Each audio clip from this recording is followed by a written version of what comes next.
Hey everyone, welcome to Talking Tokens, a podcast focused on interviewing the best crypto founders, market players, and up-and-coming startups that are changing the industry every single Tuesday and Thursday. I'm Jacquelyn Melinek, your award-nominated host and former senior crypto reporter turned entrepreneur, and I'm excited to be here with you all. Now, let's get into it. Today's guest is Qiao Wang, founding member of Alliance DAO, a Web3 accelerator program, and the group just had its spring cohort present its demo day last week, which consisted of 12 startups across a number of sectors in the crypto space. I previously covered every Alliance demo day since its inception when I was a TechCrunch reporter. And since I've shifted into this role, I figured what better way to carry that on than to bring on one of the creators of the DAO to the show to talk about the latest cohort, which is all 12. And they had 12 startups in it. I don't know if that was intentional, but anyways, I would love to hear Qiao what he thinks about how to make a successful startup in the space, other big topics, what he's seeing right now, and we're going to get into it. So Qiao, welcome to the show. Happy to be here. To start, for our listeners who don't know what Alliance DAO is, what is it? What made your team want to create this? And how has it kind of evolved since the beginning? Yeah, Alliance DAO very simply is a crypto accelerator. So we work with founders at the earliest stage from in the 0 to 1 stage. We like to work with founders pre-product market fit, and that's generally the type of founders that we work with. And some of the successes we've had, you can see them on our website. But in the recent cycle, we have many founders, startups like Tensor, which is the #1 NFT marketplace on Solana. Mm-hmm. We have recently Fantasy, which is like a fantasy sports for influencers. We have Pump.Fun, which is a launchpad for the long tail of tokens. They're generating like $100 million annualized revenue, which is pretty ridiculous. And they've been around for like 4 months. So yeah. So we have we've been doing this for 3 years. We're very good at this. But the impetus for me to start Alliance DAO 3 years ago was I had been with Messari for 3 years at that point. I was the founder, had a product, built out the tech team there. And by the time I left, Messari found product market fit from 0 to 1. And Messari was in the scaling phase. And I said to myself, how do I do this 0 to 1 thing 50 times a year? And so that was the impetus for Alliance DAO. Right. And recently, Founders Fund also made a strategic investment into Alliance, which is a very big deal, in my opinion, coming mm-hmm. from like a very VC tech startup background, covering this all the time. How did that kind of come about, and like what role will they play when it comes to going forward with these startups? Yeah, so Founders Fund is a very close partner of ours now. Their thesis in investing in Alliance was that we were, there's all sorts of accelerators, right? There's accelerators that are run by ecosystems. There are accelerators run by VCs, but we are neither of them. So, if an ecosystem like a layer 1 or layer 2 launches an accelerator, the goal of that is to bootstrap the ecosystem, right? If a VC launches an accelerator, typically that accelerator acts as a top of funnel for their later stage fund. But we are accelerator first. We don't have, we're not building a chain. We're not a later stage fund. So that's where we can really meet the founders where they are. So that was the thesis that the Founders Fund had before investing in us.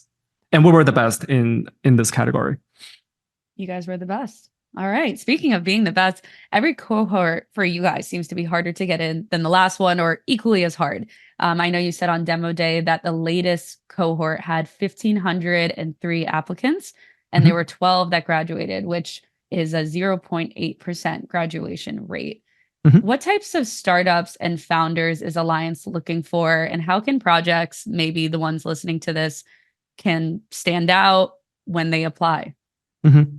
So at the basic level, it's very simple. We look for founders who are domain experts. So they may come from Web 2, or they may have been in Web 3 for a long time, but they need to understand the space really, really well. So that's one. Two is at least one of the co-founders is technical.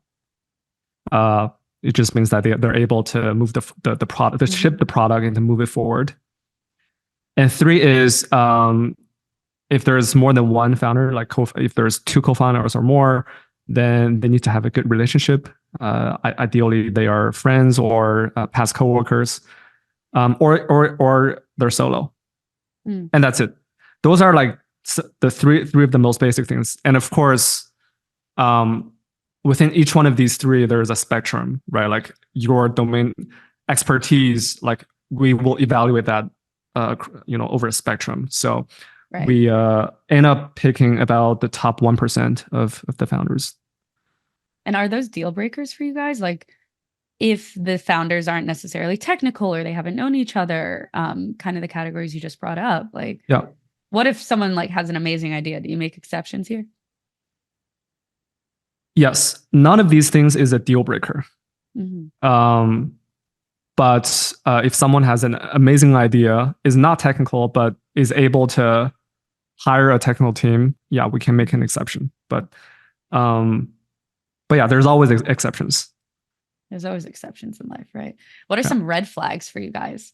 Like, are there certain things where you're like, I'm tired of getting pitches about this and applications about this? And then there are other categories where you're like, I wish we got more of this. In terms of categories, I don't really care. We're generally pretty agnostic. We just want to see something insightful from the founders. So for example, DeFi is a pretty old narrative, but I'm still open to it. I just want to see new insights, new ideas from them. That's totally fine. Some of the red flags, integrity is one. If someone, worked, if we get, background checks from people who know the founders saying they're like scammers or whatever, that's obviously a no-go.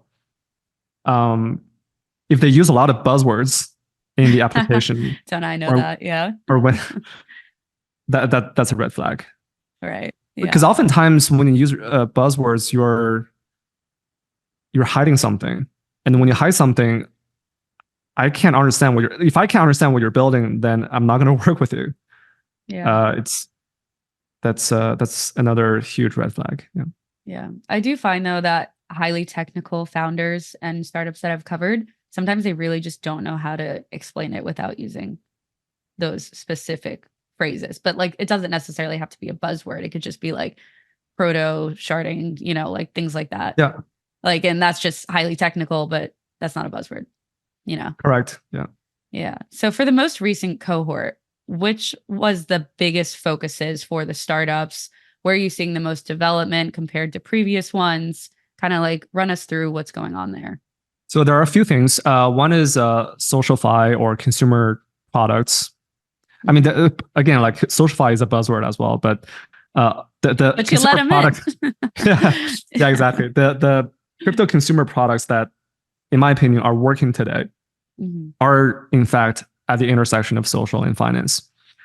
So Fantasy, Pump, these are 2 great examples. Both are doing great right now. And I really feel that this whole SocialFi vertical is on the verge of reaching mainstream. I think after 15 years of developing the infra, the wallet experience, the scaling, scalable blockchains, we're actually ready to go mainstream. And I think the missing piece right now is just more experimentation, more founders building things. Like if we have 10,000 founders building SocialFi, then there's a good chance that a few of them will really take off. So that's one. Second one is things that are happening in emerging markets, in the stablecoin and RWA space. So stablecoin is really interesting because it's probably the first non-speculative use case of crypto. And people in developing countries are using stablecoins for cross-border payment. And if you think about it, it's actually really intuitive because the fiat system is very difficult. Like when you transfer money from one country to another, you're converting between 2 different currencies. You're going through 2 different banking systems and regulatory regimes. But stablecoin is cross-border. It's instant settlement and it's virtually free. So stablecoin payment is actually taking off in Africa and in Latin America. Almost every startup that I spoke with that are operating in this space in Latin America and Africa that have a live product Right. are actually growing at a pace of at least 10% month over month. I think they have real product market fit. Mm-hmm. So that's the second space. Yeah. Go ahead. Sorry, I was gonna say stablecoins have been around for a while now, but yep. Why do you think there's this sudden development on that front? Okay, so this is really interesting because if you look at not just stablecoin but just crypto products in general, almost universally, the first critical mass of users that they gather is crypto natives or crypto degens or speculators. Right. It's people that use crypto for speculation, for speculative activities. And in fact, stablecoins first came out in around 2015, 2016, like with USDT, right? It was like the 2016 era. And the first two areas of product market fit that USDT found was number one, cross-exchange arbitrage. So people used to do arbitrage between Poloniex and Binance and vice versa. And stablecoin was just a much better settlement layer than fiat money for arbitrage trading. The second PMF was using stablecoins as a way to de-risk from their highly volatile crypto assets. Like before stablecoins, all you can trade was BTC, ETH, and the long tail of cryptocurrencies. But stablecoin actually provides a way for you to diversify and to de-risk. But again, these two use cases were both adopted by traders. And this is really important because the traders actually help bootstrap this whole network of stablecoins. Like it created this whole critical mass. Without this critical mass, stablecoins would not have been adopted in emerging markets. So basically, if you look at almost virtually every crypto product, it starts with these crypto natives, and then it expands into crypto agnostics, which in the case of stablecoins today is from traders to emerging markets. Okay, that makes sense. So that took years. That just took years for this to happen. Yeah, we got to test the guinea pigs first, then we'll bring it to the mainstream audiences. And crypto people are happy to test everything. So we have SocialFi, stablecoins, and then what was the third one that you were going to bring up? The third one is AI, decentralized AI. Obviously, there's a lot of hype, a lot of fluff. Right. I've spoken with a lot of teams that apply to our program, and again, this ties back to the earlier point about buzzwords. And if I don't understand what you're building, I can't make an investment. But the idea of decentralized AI fundamentally is very interesting because AI is a very centralizing force. Only the big tech have enough computing power, enough data, and enough engineers to build really good AI products. So it is a centralizing force, and crypto hopefully is the decentralizing force to counter the centralizing force. So the fundamental idea makes sense.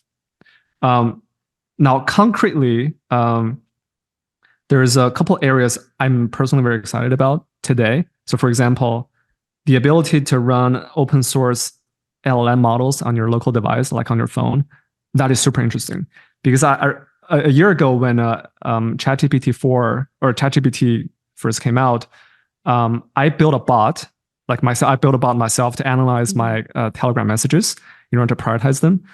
But I realized that I had to send the information from my computer to ChatGPT or to OpenAI, and I just felt invasion of privacy.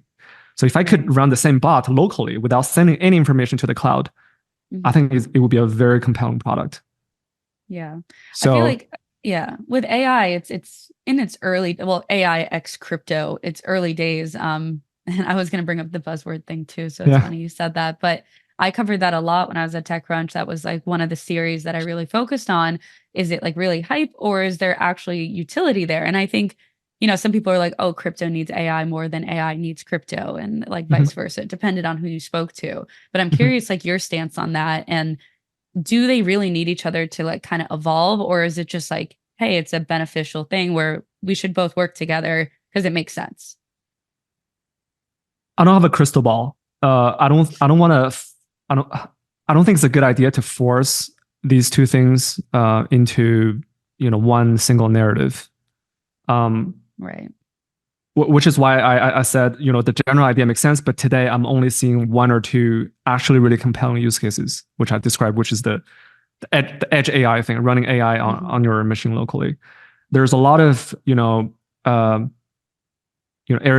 for GPUs and that kind of stuff. The idea kind of makes sense, but practically,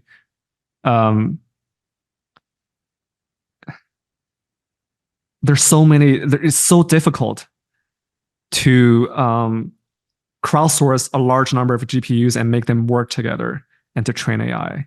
Like the latency between the different GPUs, how do you solve that?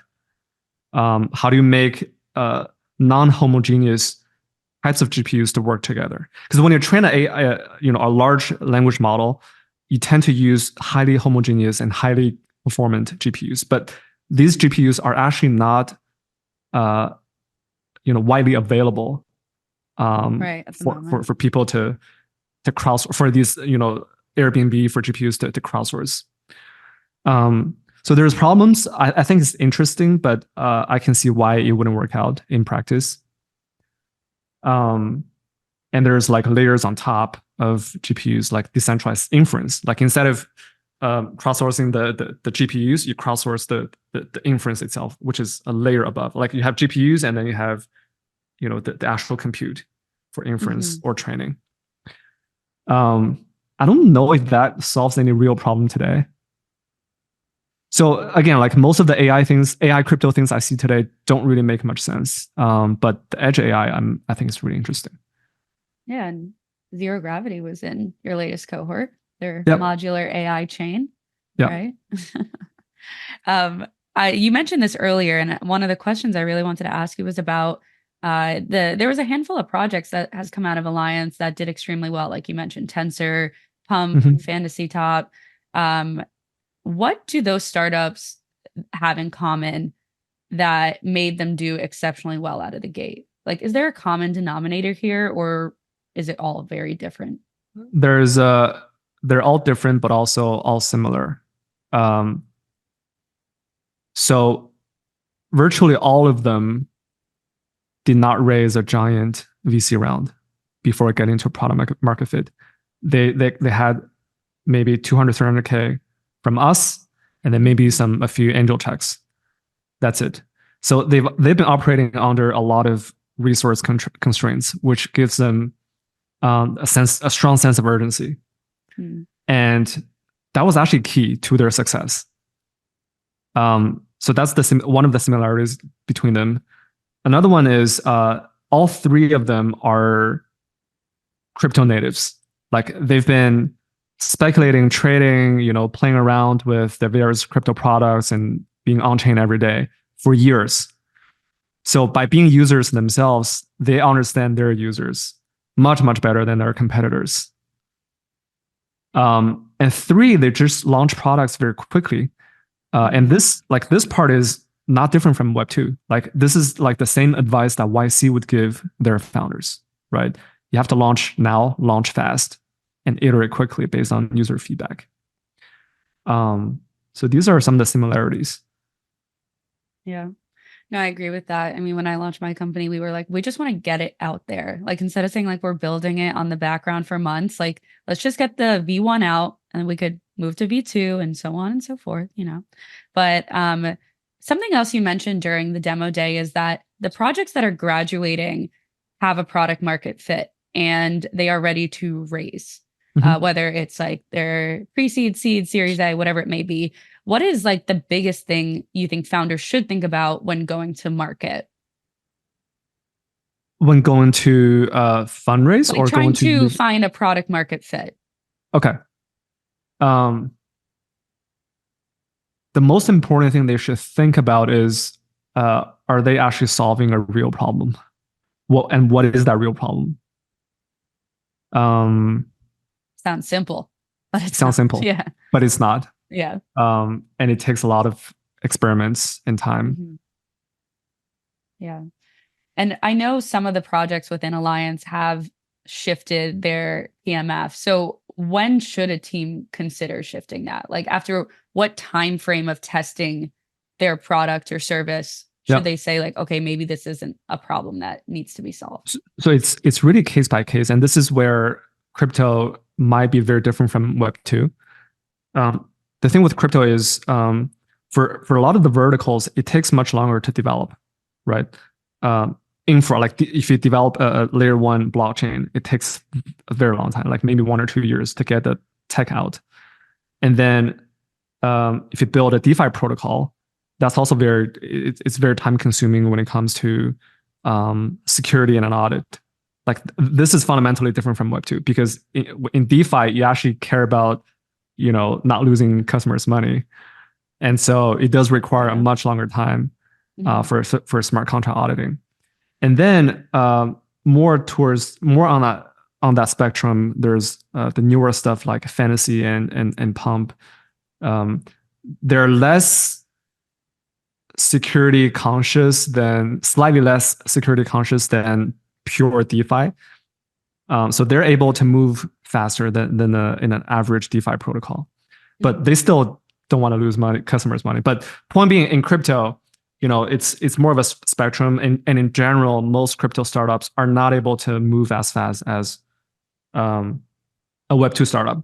So in a Web 2 startup, if you try something for a month, it doesn't work, you have to give up, you have to pivot. In crypto, maybe that length is longer, right? Like maybe try something for 2-3 months. If it doesn't work, pivot. That's so interesting you think that, because I thought it would be the opposite. And like Web 2, they kind of like can drag things out and test it, maybe because they have a broader reach. But with crypto, it's a very specific market. So I would imagine that if they can't get it almost immediately, that traction, they have to think about other alternatives. Yeah, it's more constrained by the how much you care about security and the smart contract development. That is a fundamental constraint in crypto versus Web 2 development. Yeah, that makes sense. For the projects in Alliance, what is one thing that they struggle with the most when they're going through this cohort? It's always finding the right problem to solve. Solving the problem is easier than finding the right problem to solve. And this may have to do with our selection process, because we select founders who are technical, who can solve problems. But the hard part is figuring out what is the right problem to solve and when to pivot, to your earlier point. Like if you try something for 2-3 months and it doesn't work, you have to pivot very, very quickly. You have to cut the loss. So where people were, and this is not specific to Alliance, but just crypto or founders in general, in the earliest stage, the most important thing is figuring out the right problem to solve. Now there's startups also struggle with a myriad of other problems. For example, co-founder relationship, that's pretty common. Like co-founder breakup in the deep bear market. Yeah, it's very, very common. And one thing I learned in crypto is that, or from my personal entrepreneurial experience and working with the startups, is that growth solves all interpersonal problems. So if you grow, everything will be fine between the co-founders. But if growth stalls, conflicts start to arise and co-founders start to break up. And this is why so many crypto startups die in the bear market. They don't die because they run out of money. They die because the co-founders break up, and then people just lose motivation to move forward. Right. I'm glad you kind of brought up the difference in the bear market versus bull market, because I'm curious. Obviously, Alliance has existed throughout the cycles. How do you kind of navigate that internally with them, or do you treat it the same? I would imagine you don't, especially when it comes to fundraising and like market sentiment and users, because it's down in the bear, and then of course in the bull we got everyone who's just like, take my money. It's very different from bull to bear. So in recent months, we encourage every one of our founders who are operating in AI or Bitcoin or modular to go on and raise, because this is the best fundraising environment for these areas since late 2021. For other areas, it's less clear right now, but we still tell them now is a better time to raise than a year ago. So that's on the fundraising side. And then more on the general, like, startup side, the most common thing that we tell our startups in the bear market last year was just don't give up. Just don't give up. If you give up now, it's over. Like what we learned from last cycle, the 2021 cycle, was that everyone who gave up in the deepest of the bear market regretted it when the bull market came back. I mean, look at Tensor. Look at Tensor, exactly. They're a perfect example. For those who are listening and don't know about Tensor, they launched their Solana NFT marketplace when Solana was like $9. Well, I mean, they didn't launch it at that moment, but they existed during that. And now Solana is up back in like 130 or something around that. And obviously Solana is a very popular ecosystem. And I've spoken with the Tensor team before, I've written articles on them. And I think having that kind of drive, even when things are horrible, is like, it's not something everyone can do. And speaking of a Tensor, a lot of our biggest wins in the last in this cycle were Solana startups. So Tensor is only one of them, but there's also Soulflare, which is a top 2 wallet on Solana. There's Camino, which is the number 1 lending platform on Solana. There's Tensor, of course, but there's also Jupiter, which is like the largest DEX aggregator. Like all these guys, the most important thing they did in their startup journey was, number 1, not to give up on crypto, and 2, not to give up on Solana. And when the bull market came back, they became the incumbent. When it comes to projects building on certain chains, do you ever kind of direct them towards one versus another? It depends. Sometimes we try to direct them. Overall, we're chain agnostic, even though we're kind of known for our Solana wins. But when we interview the startups, we're agnostic. When they join our program, depending on what product they build, we might redirect them to one over the other. So today, if you're building a consumer-facing product that tries to target the masses, the mainstream, we would encourage them to build on Solana because fees are cheaper and the chain is faster, right? But if you're building a product that gears more towards crypto natives, then we could say, okay, build on Arbitrum or Optimism or Blast. So it's case by case. Yeah, for sure.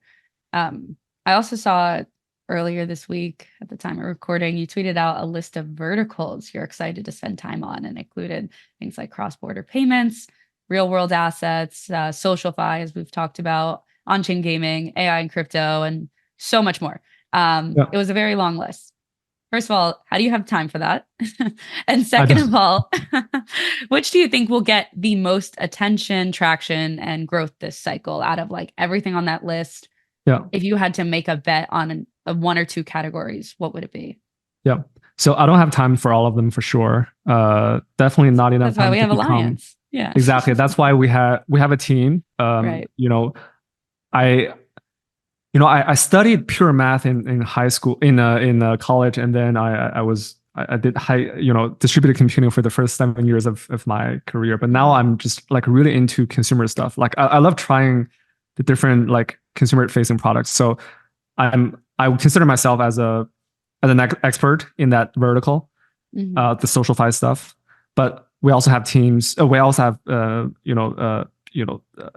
computer science PhDs on our team that's very deep in zk-VM, in the AI and Bitcoin layer 2s. So I'm a generalist that is deep in one or two verticals, and everyone on our team is like that. So if I had to pick one or two verticals, again, like SocialFi really, I think, is on the verge of going mainstream. Bitcoin is very interesting, but Bitcoin might take a little bit longer to really take off. I think Bitcoin is more of a 1 or 2 year kind of thing, because the core technology, like BitVM, BitVM is you don't need to know the details, but it's the core technology that enables all these layer twos on top of Ethereum, on top of Bitcoin, to really work in a decentralized way. And that is not ready. That's a 1 year thing. So I'm very excited, but it'll take longer. AI is even a longer thing than that. I think AI is more of a 5 year thing, because like, just imagine like such early days for that. Yeah. Building an AI product by itself or building a crypto product by itself is already hard enough. Now imagine you build at the intersection of the two. It's like the level of difficulty is squared. So AI, I'm very excited, but it's more of a 5 years thing. So in the very short term, I think it's SocialFi, cross-border payment, RWAs. There's a lot of data points suggesting that these three are taking off. Yeah. I'm curious to see, though, how far SocialFi goes into the mainstream audiences, because like it's doing well in crypto right now. We have like Farcaster, we have Lens, we have other ones that are like popping up, but that's like very crypto native audiences, right? And then like real world assets are getting attention from financial institutions and so on and so forth. But when will, I don't know, you know what I'm saying? Like, when will we actually get that escape velocity that everyone wants? It's really nuanced. So Friendtech is very crypto native. Farcaster is also very crypto native, I would say. But Pump is really interesting. Like, people think of Pump as just a meme coin launchpad, which is not very intellectually satisfying. To crypto people, yeah. It's interesting to crypto people, but it's not like intellectually satisfying for a lot of the a lot of people. But Pump is actually turning into a social network. Like, if you pay attention to what's happening there, it's becoming more and more of a social network. And I love learning from our founders where their users come from. So I talk to our founders all the time, what they learn from their users. And the Pump founders would tell me, there's a truck driver from Alabama that just launched a coin on Pump. Like it's actually crazy. Like, it's actually Pump. I would say Pump is already mainstream. Like, for people who already have a Solana wallet and a few Sol in their wallet, they're using Pump, and they're like mainstream people. So I think Pump is already mainstream. That's good, as long as they could like maintain that. Yep. Yeah. All right. Now I want to move into the segment that I started called Jack in a Hat. And I have a bunch of questions here in a hat. You can see like just a bunch that I've cut up. And I'm going to ask you to tell me when to stop, and we'll pull one out and see what you have to say. Sounds good. Tell me when. You're going to make me make a mess if you don't tell me to stop. Stop. Okay. Oops. Let's see. Such a stupid one. Who would win in a fight, a Cybertruck or cryptographically secured proofs? I like Cybertrucks better. Would you buy one? I ordered one, but it's like 5 years out. Yeah, before I can get it. AI or crypto or Cybertruck, which one's going to come first? Cybertruck. I think. That's funny. All right. Another one. You tell me. Stop. Oh, I like this one for you especially. Can you tell us about a time you made a decision that everyone was against but worked out? I don't know. I feel like people around me have always been really supportive. Like in like those big life decisions, I don't think I've ever gotten any strong pushback. Now, of course, outside of the crypto bubble, yeah. Yeah, and even in crypto, my team is super supportive. Like, I rarely get a no from the entire team. Like, there's always pushback here and there, but I never get a consensus no from the rest of the team. Of course, on Twitter, I always get a lot of like criticisms and for some of my hot takes. Yeah. Okay, so maybe in that context, like there are things that you've put out there, and people are like, "That's insane," and you were actually right. Does that? Yeah. Well, I think Solana is the final form of blockchains. I don't know if I'm right, but I think the Ethereum people are very not very happy about it. But the idea behind Solana being the final form of blockchain doesn't make sense to me. Solana is specifically built for Moore's law. So in the long term, Solana will scale as the hardware becomes more and more performant, even if the software itself doesn't improve. Mm-hmm. And I think that idea is really powerful. Moore's law has been around for like decades and it has not been disproven yet. So that's your bet. Yeah, I get a lot of backlash from from the Ethereum community for saying that. Everyone's got opinions online. That's the problem with putting your opinions out on there. Okay, we'll do one more and we'll go into the last few questions for you. Stop. Okay, let me grab that one. Oh, this is good. What do you think makes a great user experience? In crypto. Yeah. Okay, here's maybe a counterintuitive view. I actually don't think user experience is that important in crypto. I think quote unquote solving a real problem is far more important than the user experience. And I know that from personal experience of using just products. And I really hate the user experience of MetaMask or Friendtech. I think these products are just insanely hard to use. But doesn't that stop people from using them? Like exactly. It's so hard. But the problem is, if you can make money in crypto, people will go out of their way to install MetaMask, to install Friendtech, and to use them. And so, and here's the beautiful, like, I'm not criticizing MetaMask and Friendtech. I'm actually seeing this as a positive because Friendtech, MetaMask, and the other super janky apps took off not because of the UX, but despite the UX. And that's how you know a product has something really magical about them. Well, it's also financial incentives, right? So it's definitely, it's 99% financial incentives and maybe 1% social. So what if we strip the financial incentives? User experience matters then, I feel like. Then it matters. But the vast majority of crypto products are financial at core. Yeah, that's true. All right. Kind of moving out of that, one of the last questions I like to ask you is like, what else are you monitoring right now to get a good indicator on like where things in the market are heading or where general interest will be? In terms of where the market is headed, it's very clear that the crypto market is driven by global liquidity. It's driven by macro. It's not driven by the 4-year thing. It's like all that stuff is astrology for me. Like what is really driving crypto market in over a cycle is how much liquidity there is in the global economy. And I'm not an expert. I'm not an expert in that at all. But I do follow some of the very smart macro investors.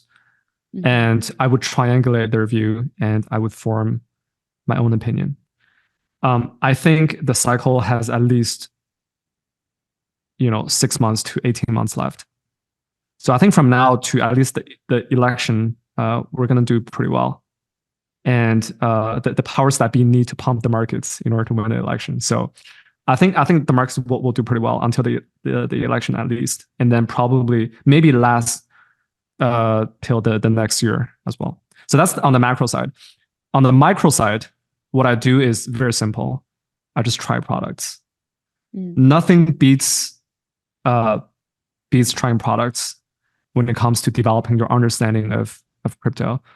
About a year ago, everyone was bearish Solana. And we, Alliance DAO, we just took the total opposite view of that because we actually tried the Solana products that have been around for a while, like Tensor, Jupiter, Camino, Solflare. We tried the products and we loved them. And it was very clear to us that Solana was here to stay because the products were good. Yeah. So to summarize, liquidity for the macro and trying products for the micro. Yeah. No, I agree with you on that. I've covered Solana throughout its whole redemption arc and before that. So definitely saw the value there too. Last thing, can you leave us with a piece of advice for our listeners? For what type of what type of listeners? Founders or investors or? The way I typically frame it is kind of like a piece of advice that you've carried with you throughout your time in crypto. But I guess in this context, founders would make the most sense. Yeah. I think crypto is not for everyone. Like as an industry where you work full time, you really have to be. You really have to love the space, and you really have to love the. There's a lot of intellectually stimulating stuff in crypto, like the technology, like the zero knowledge proofs, the cryptography. All of that stuff is very stimulating for the computer scientists and the mathematicians. But there's also a part of crypto that may not be appealing to them, but it's very appealing to me. Like the speculative stuff, the trading stuff, like the meme coins, the NFTs. I love those stuff. Right. I think you have to love this part of crypto if you want to survive, at least in the short term. Like in the long term, crypto will find non-speculative use cases, but in the short term, these things will continue to dominate. And if you don't love these things, I think it's going to be very hard to survive. Yeah. All right. Well, Qiao, thank you for coming on the show today. It was an absolute pleasure. Thank you, Jackie.